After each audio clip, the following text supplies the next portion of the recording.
essa foi a minha entrada no mini índice hoje, na minha conta real. Deu bom, chegou no alvo.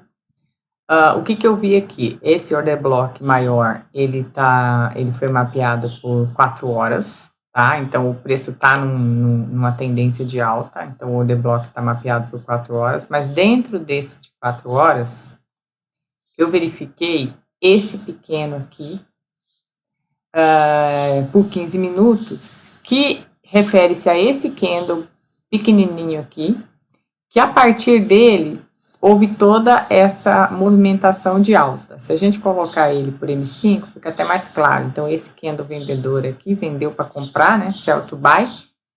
Eu marquei esse order block e entendi que ele seria um ponto bastante relevante para o preço parar e talvez até fazer um novo teste. Então, o que eu fiz? Eu vi que ele ficou lateralizado aqui. Vi que ele não se movimentava, mas ao mesmo tempo existia um interesse comprador.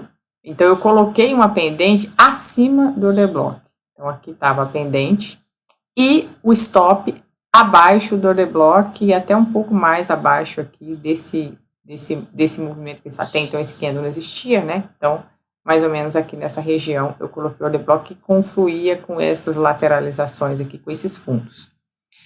Ele pegou nesse candle de 5 minutos, que fez uma estilingada, só que depois ele veio fazer a correção. Então, aqui dava um pouco mais de 1 para 1. E o que é um ponto importante que eu acertei aqui na minha gestão? Eu já percebi que muitas vezes o mini índice, ele faz um movimento de força, por exemplo, nesse caso, comprador, só que depois ele volta e corrige tudo. Então, aqui nesse candle aqui, ele passou 150 pontos, que seria geralmente o meu ponto que eu uso para fazer a proteção do trade. Mas, como ele faz esses movimentos de voltar, o que eu fiz? Eu não protegi. Eu deixei ele aqui no mesmo ponto onde estava o meu stop e esperei que ele fizesse esse movimento uma outra vez, uma segunda vez, que foi nesse candle aqui. Então, depois que ele fez esse movimento realmente com interesse comprador, nesse candle, aí passou de 150 pontos, aí eu fiz a proteção e depois eu fui fazendo a gestão por M2, porque são movimentos rápidos, né, para de repente buscar a melhor oportunidade possível. E o meu alvo final, eu coloquei no fechamento desse Fair Value Gap aqui. Eu decidi não colocar dentro de um outro order block que eu tinha marcado aqui.